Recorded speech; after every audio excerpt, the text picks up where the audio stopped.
नमस्कार दोस्तों, स्वागत है आप सबका आपके अपने चैनल अमन प्रयास जीके जिसमें जैसा कि फ्रेंड्स हमारा एसएससी जीडी का प्रैक्टिस सेट चल रहा है। उसके अंतर्गत ये आपका नेक्स्ट वीडियो है जिसमें हम लोग देखेंगे 20 जीके जीएस के क्वेश्चन को, साथ में उनसे जुड़े इंपॉर्टेंट एक्स्ट्रा फैक्ट्स को जो कि आपके एग्जाम के लिए इंपॉर्टेंट होंगे। ठीक है, इससे पहले वीडियो को स्टार्ट करें तो आपको बता दें इसका जो पीडीएफ है आपको टेलीग्राम पर भेज दिया गया है, जिसका लिंक डिस्क्रिप्शन में मिल जाएगा। वहां से आप लोग उसका पीडीएफ को डाउनलोड कर सकते हैं। चलिए हम वीडियो को स्टार्ट करते हैं। पहला जो प्रश्न आपका दिया गया है वह है कि जब निर्यात आयात से अधिक होता है तो इसे डैश की स्थिति के रूप में जाना जाता है। तो जब जो निर्यात होगा आयात से अधिक होता है तो इसे व्यापार अधिशेष की स्थिति के रूप में हम लोग जानते हैं। तो राइट आंसर व्यापार अधिशेष हो जाएगा। हम लोग अभी के इस जो क्वेश्चन में उसके अंतर्गत देख लेते हैं व्यापार घाटा क्या है और व्यापार अधिशेष क्या है, दोनों में अंतर क्या है। तो देखिए, व्यापार घाटा की जब हम लोग बात करते हैं तो व्यापार घाटा तब होता है जब किसी देश की आयात उसके निर्यात से अधिक होता है। इस स्थिति में विदेशी बाजार में घरेलू मुद्रा का बहिर्वाह होता है। वहीं पर व्यापार अधिशेष की बात करते हैं तो यदि कोई देश आयात से अधिक निर्यात करता है तो उसे व्यापार अधिशेष कहलाया जाता है। इसके अलावा व्यापार घाटा की बात करते हैं तो ये व्यापार संतुलन को ऋणात्मक या प्रतिकूल कहा गया है। व्यापार संतुलन को सकारात्मक या अनुकूल कहा जाता है। व्यापार अधिशेष को व्यापार संतुलन को उसका सकारात्मक या अनुकूल कहा जाता है जब अधिशेष होगा तो, और घाटा होगा तो ऋणात्मक या प्रतिकूल कहा गया है। एक व्यापार घाटा देश की शुद्ध अंतर्राष्ट्रीय संपत्ति की स्थिति को नीचे लाता है। वहीं पर जब किसी देश का चालू खाता अधिशेष में होता है तो उसकी शुद्ध अंतर्राष्ट्रीय संपत्ति की स्थिति उसी के अनुसार बढ़ जाती है। बाकी लाभ किया है, ये आपके एग्जाम से संबंधित नहीं है, फिर भी पीडीएफ में आपको दे दिया गया है, आप लोग इसे पढ़ सकते हैं। ठीक है, चलिए वीडियो में आगे बढ़ते हैं फ्रेंड्स। इससे पहले आपको बता दें कि जो लोग भी एसएससी जीडी का पीवाईक्यू लेना चाहते हैं 2023 में जो आपका एग्जाम हुआ था कंडक्ट 2022 का 10 जनवरी से लेकर 13 फरवरी तक एग्जाम आपका कंडक्ट हुआ है। टोटल 76 शिफ्टों में उन 76 शिफ्टों का जीके जीएस के प्रश्न रहेंगे, साथ में आपके ऑप्शन भी रहेंगे, जैसा कि आप यहाँ पर डेमो भी देख भी सकते हैं। और ऑप्शन के साथ साथ आपके एग्जाम में जो इंपॉर्टेंट एक्स्ट्रा फैक्ट्स इस प्रश्न रिलेटेड आ सकते हैं वो भी आपको यहाँ पर देखने को मिलेंगे। बाय करने के लिए आपको 2 व्हाट्सएप नंबर दिया गया है, दोनों व्हाट्सएप नंबर से किसी एक पर संपर्क कर लीजिएगा, नहीं तो डिस्क्रिप्शन में आपको इसका लिंक भी मिल जाएगा जो आपको रीडायरेक्ट कर लेगा व्हाट्सएप पर। ठीक है, अगर आप नंबर सेव नहीं करना चाहते हैं तब मात्र 25 रुपये का न्यूनतम शुल्क पर आप इसे प्राप्त कर सकते हैं। तो जो लोग भी लेना चाहते हैं, जो लोगों को पीवाईक्यू लगाना चाहते हैं, उसको पढ़ना चाहते हैं, क्योंकि अधिकतर जो प्रश्न आपके आएंगे वो आपके पीवाईक्यू से ही देखने को मिलेंगे। ठीक है, चलिए हम लोग बढ़ते हैं नेक्स्ट प्रश्न की ओर। तो नेक्स्ट जो प्रश्न आपका है कि खेलो इंडिया यूथ गेम्स को पहले डैश के रूप में जाना जाता था। तो खेलो इंडिया जो यूथ गेम्स है उसको हम लोग पहले खेलो इंडिया स्कूल गेम्स के नाम से जानते थे। इसके अलावा खेलो इंडिया स्कूल गेम्स का जो आयोजन है पहली बार आपका 2018 में हुआ था, लेकिन 2019 में इसका जो नाम है खेलो इंडिया स्कूल गेम्स से बदलकर खेलो इंडिया यूथ गेम्स कर दिया गया था। उद्घाटन 2018 में हुआ था खेलो इंडिया स्कूल गेम्स के तहत, लेकिन नामकरण 2019 में हुआ खेलो इंडिया यूथ गेम्स का। इसके अलावा खेलो इंडिया यूथ गेम्स को पहले खेलो इंडिया स्कूल गेम्स के नाम से जाना जाता है, जो कि प्लेइंग इंडिया यूथ गेम्स है। ये सालाना फरवरी या जनवरी के महीने में आयोजित किया जाता है, जिसका उद्देश्य जमीनी स्तर पर प्रतिभागियों को खोज करना है। नेक्स्ट क्वेश्चन है कि लोकसभा का सदस्य बनने के लिए न्यूनतम आयु कितनी होनी चाहिए। तो लोकसभा का सदस्य बनने के लिए जो न्यूनतम आयु होनी चाहिए आपका 25 वर्ष होना चाहिए। 25 वर्ष के नीचे आप हैं तो लोकसभा का सदस्य आप नहीं बन सकते हैं। ठीक है, भारत संविधान के अनुच्छेद 84 बी में प्रावधान है कि लोकसभा चुनाव के लिए उम्मीदवार बनने का न्यूनतम आयु 25 होना चाहिए। यह आयु मानदंड भी भारत के प्रधानमंत्री की पात्रता है, यानी कि अगर आपको भारत का प्रधानमंत्री बनना है तो आपको 25 वर्ष का आयु पूरी कर लेना होना चाहिए। ठीक है, तो अगर आपसे एग्जाम में पूछा जाए कि भारत के प्रधानमंत्री बनने का न्यूनतम आयु कितना है तो क्या राइट आंसर होगा 25 वर्ष ही होगा। इसके अलावा राज्यसभा का सदस्य बनने का न्यूनतम आयु 30 वर्ष है, वहीं पर जैसा कि लोकसभा में 25 है तो राज्यसभा बनने का न्यूनतम आयु होगा 30 है। राष्ट्रपति अगर आप बनना चाहते हैं तो न्यूनतम आयु 35 वर्ष होना चाहिए। इसके अलावा भारत में नागरिकों की मतदान आयु कितनी है तो 18 वर्ष है। वहीं पर याद रखिएगा कि किसी राज्य का राज्यपाल बनने का भी न्यूनतम आयु कितना है तो वो भी आपका 30 वर्ष ही है। ठीक है, तो 18 वर्ष आपका भारत के नागरिकों का मतदान आयु है, जो कि पहले 21 वर्ष हुआ करता था, लेकिन 61वां संविधान संशोधन के अनुसार इसे 18 वर्ष कर दिया गया है। नेक्स्ट क्वेश्चन है कि बर्मी भारत के किस पड़ोसी देश की राजभाषा है। तो बर्मी की बात करते हैं तो बर्मी आपका भारत के म्यांमार जो देश है पड़ोसी देश म्यांमार का राजभाषा है। इसके अलावा बांग्लादेश का राजभाषा की बात करेंगे तो बंगाली है। पाकिस्तान का राजभाषा उर्दू है। नेपाल का राजभाषा नेपाली है। लेकिन आपको याद रखना है श्रीलंका का राजभाषा क्या है तो सिंहल है। इसके अलावा म्यांमार की बात करेंगे तो बर्मी है। मालदीव का जरूर याद रखिएगा, क्योंकि आप लोग जानते होंगे भारत और मालदीव के बीच में अभी जो विवाद चल रहा है, तो हो सके तो मालदीव से आपसे प्रश्न बनेंगे। तो मालदीव का राज्य भाषा की बात करेंगे तो द्वीप ही यहाँ का क्या है, राज्य भाषा है। ठीक है। भूटान का भी याद रखिएगा, भूटान का शायद यहाँ पर छूट गया है, तो भूटान का राज्यभाषा है जोंगखा। ठीक है, जोंगखा है, इस प्रकार का कोई नाम क्लियर नहीं है अभी हमको। नेक्स्ट क्वेश्चन है कि अप्रैल 2022 में दिल्ली के नए मुख्य सचिव के रूप में किसे नामित किया गया है, तो राइट आंसर नरेश कुमार हो जाएगा। ठीक है। अगला है कि भारत में शरद का मौसम निम्नलिखित में से किस महीने के अंतराल के अंतर्गत आता है, तो भारत में शरद यानी कि सर्दी का मौसम, अभी आप लोग देख रहे होंगे सर्दी का जो मौसम चल रहा है, तो आपसे पूछा गया है किस अंतराल के अंतर्गत आता है, तो अक्टूबर से नवंबर के बीच में आपका जो सर्दी का मौसम होता है वो आपका आ जाता है, तो राइट आंसर हो जाएगा अक्टूबर से नवंबर। ठीक है। नेक्स्ट क्वेश्चन है कि विश्व रूपम फिल्म के लिए सर्वश्रेष्ठ कोरियोग्राफी का राष्ट्रीय फिल्म पुरस्कार डैश किसे दिया गया था, तो विश्व रूपम फिल्म के लिए जो सर्वश्रेष्ठ कोरियोग्राफी का जो राष्ट्रीय फिल्म पुरस्कार है ये दिया गया था पंडित बिरजू महाराज जी को। पंडित बिरजू महाराज की बात करेंगे तो वो भारत के प्रसिद्ध और पसंदीदा कलाकारों में से एक थे। लखनऊ के कालका बिंद घराने से संबंधित थे। वो एक शास्त्रीय कथक नृत्य है। उनका जन्म की बात करेंगे तो 4 फरवरी 1938 को लखनऊ में हुआ था। इसके अलावा उन्हें 2012 में फिल्म विश्व रूपम में कोरियोग्राफी के लिए राष्ट्रीय फिल्म पुरस्कार से सम्मानित किया गया है। इसके अलावा 1986 में इन्हें पद्म विभूषण से सम्मानित किया गया है। बिरजू महाराज ने उमराव जान, डेरिस किया, बाजीराव मस्तानी सहित कई बॉलीवुड फिल्मों में नृत्य कोरियोग्राफी किया है। उन्हें पद्म विभूषण के अलावा संगीत नाटक अकेडमी पुरस्कार और कालिदास सम्मान भी मिल चुका है। उसके अलावा उन्हें बाजीराव मस्तानी के गाने मोहे रंग दुलाल की कोरियोग्राफी के लिए 2016 में फिल्म फेयर अवार्ड मिला है।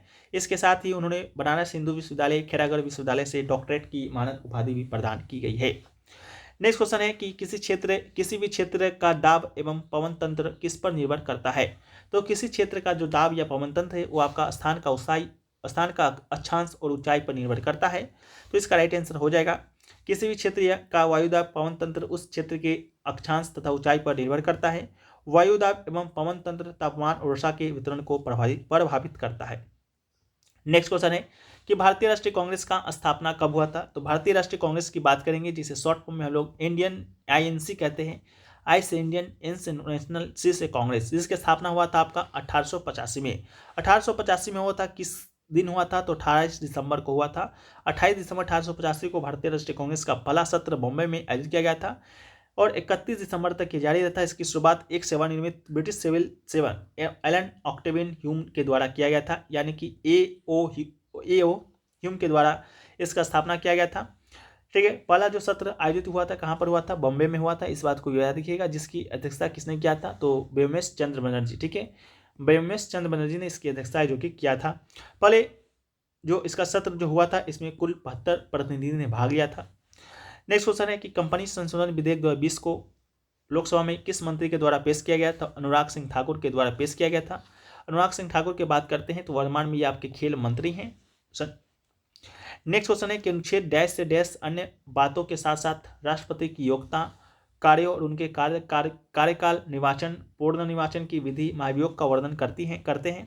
तो इसका राइट आंसर आपका 52 से लेकर 62। ठीक है, इसका राइट आंसर हो जाएगा।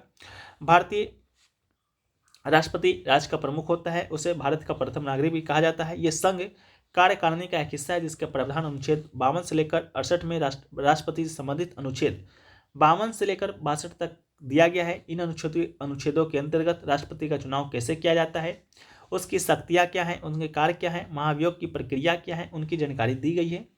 अगला है कि भगवान महावीर ने 10 वर्ष की आयु में घर छोड़ दिया, ज्ञान की तलाश में एक जंगल में रहने चले गए।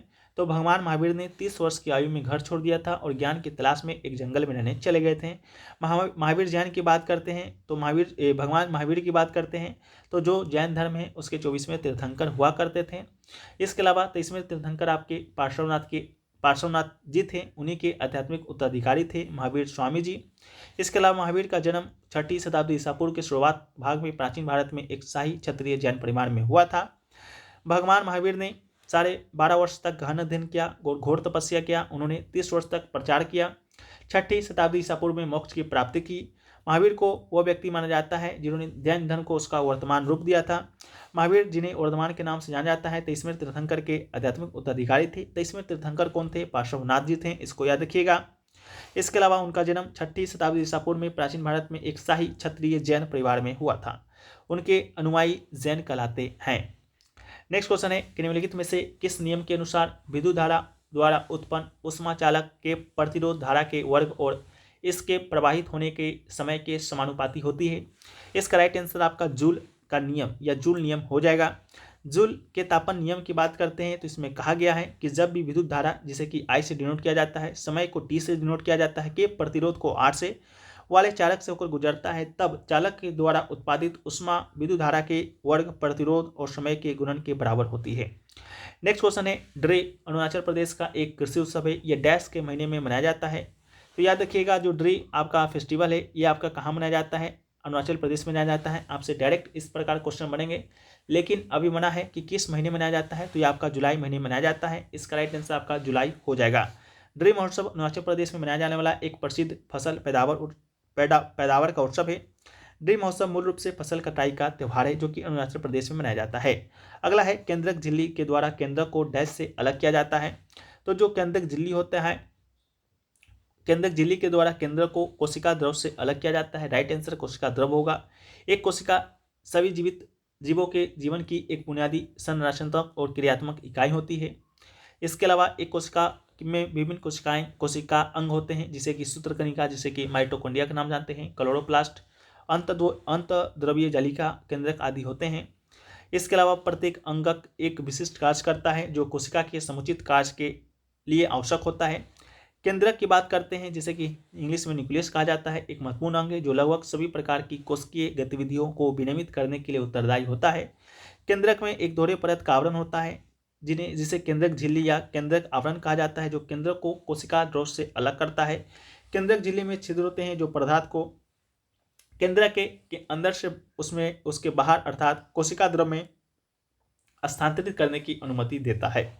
नेक्स्ट क्वेश्चन है कि व्यापार का डैश शेष वह होता है जिससे निर्यात की गई घरेलू वस्तुओं का मूल्य आयातित विदेशी वस्तुओं के मूल्य से अधिक होता है। तो व्यापार का अनुकूल शेष वह होता है जिसमें निर्यात की गई घरेलू वस्तुओं का मूल्य आयातित विदेशी वस्तुओं के मूल्य से अधिक होता है। तो राइट आंसर अनुकूल होगा। नेक्स्ट क्वेश्चन है कि डैश के दौरान मुख्य फोकस सार्वजनिक क्षेत्र पर था और इस दौरान देश में तेजी से औद्योगिकरण लाने की योजना बनाई गई थी। तो भारत में दूसरी पंचवर्षीय योजना के दौरान मुख्य फोकस सार्वजनिक क्षेत्र पर किया गया था और इस दौरान देश में तेजी से औद्योगिकरण लाने का प्रयास किया गया था। दूसरी पंचवर्षीय योजना की बात करते हैं तो नेहरू महालनोबिस मॉडल को अपनाया गया था। इस योजना का मुख्य उद्देश्य बुनियादी भारी उद्योगों के विकास पर विशेष जोर पर ध्यान देने के साथ साथ तेजी से औद्योगिकरण था। 1956 में दूसरी पंचवर्षीय योजना शुरू हुआ था जो कि 1961 तक चला था। 1956 में आपका औद्योगिक नीति भी आया था। औद्योगिक नीति ने आर्थिक नीति के लक्ष्य के रूप में समाज के एक समाजवादी प्रतिरूप की स्थापना को स्वीकार किया। दूसरी पंचवर्षीय जो योजना है उसके मुख्य वास्तुकार आपके प्रोफेसर PC महालनोबिस जी थे। यह मूल रणनीति थी भारी उद्योगों और सेवाओं पर खर्च में निवेश बढ़ाने के लिए, क्रय शक्ति बढ़ाने के लिए, दूसरी और नई मांग को पूरा करने के लिए, छोटे और घरेलू उत्पादन बढ़ाने के लिए, जितना संभव हो उतना निवेश उत्पादन बढ़ाकर उपभोक्ता वस्तुओं की आपूर्ति बनाना इस पंचवर्षीय योजना का मूल रणनीति था। नेक्स्ट क्वेश्चन है कि निम्नलिखित राजनीतिक नेताओं में से कौन जून 2022 में पंजाब के संगरूर निर्वाचन क्षेत्र से सांसद बना था। तो राइट आंसर सिमरनजीत सिंह मान हो जाएगा। नेक्स्ट क्वेश्चन है कि स्वामी विवेकानंद के जन्मदिन के उपलक्ष्य में 23वां राष्ट्रीय युवा महोत्सव कहाँ आयोजित किया गया था। तो 23वां जो राष्ट्रीय युवा महोत्सव है ये आपका आयोजित किया गया था लखनऊ में, इसको याद रखिएगा। 23वां राष्ट्रीय युवा महोत्सव 12 जनवरी 2020 को उत्तर प्रदेश के लखनऊ में शुरू हुआ था। ठीक है, कहाँ हुआ था, उत्तर प्रदेश के लखनऊ में शुरू हुआ था। ये तो 23वां की बात हो गया, लेकिन अभी हाल ही में जो 27वां जो राष्ट्रीय युवा महोत्सव है वो आपका 12 से 16 जनवरी 2024 तक हुआ है। ठीक है, तो इसका जो मेजबानी है आपका नासिक महाराष्ट्र में किया गया है। याद रखिएगा डायरेक्ट ये आपका क्वेश्चन आने का जो चांसेस है 98% है। ठीक है, इसको भी याद रखिएगा।